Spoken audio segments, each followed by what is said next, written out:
Hello everyone, my name is Kevin and welcome back to another RAMShard plugin tutorial.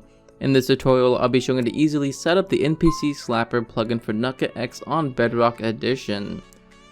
Getting started, you want to be sure to install the plugin from the link in the description. If you're not sure to install plugins, look to the top right for the iCard on how to install plugins. Now that your plugin is installed, you want to join your server.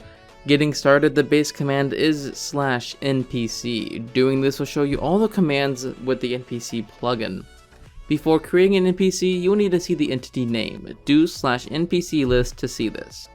Then choose the type of NPC that you want. Now I want a villager, so I'm going to type /npc spawn villager cam.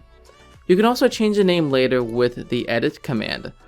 To do that, go ahead and go up to your NPC and then type /npc get ID and then punch it. After you do that, it'll print the ID in the chat. Then you can do /npc edit ID, name, and then type the name you want. Then the name will be changed. You can also use color codes if you would like. Though of course you can edit other things like the scale, the armor, give it an item, and even add a score tag.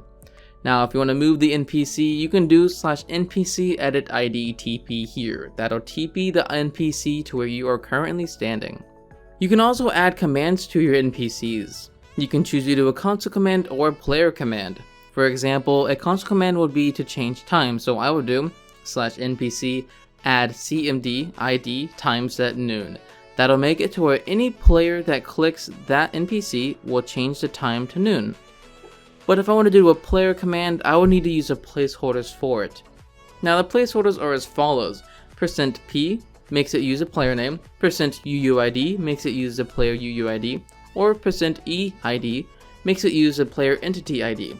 Now for this example, the player command I will use is /npc add player command ID game mode spectator %p. This will make it so whoever clicks this will go into spectator mode.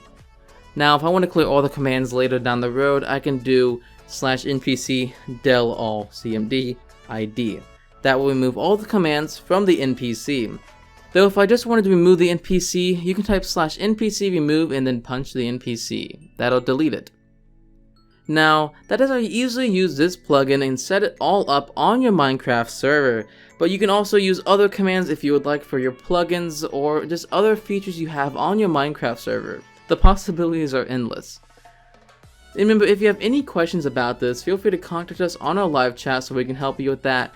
And be sure to leave a like and subscribe if you're enjoying our tutorials.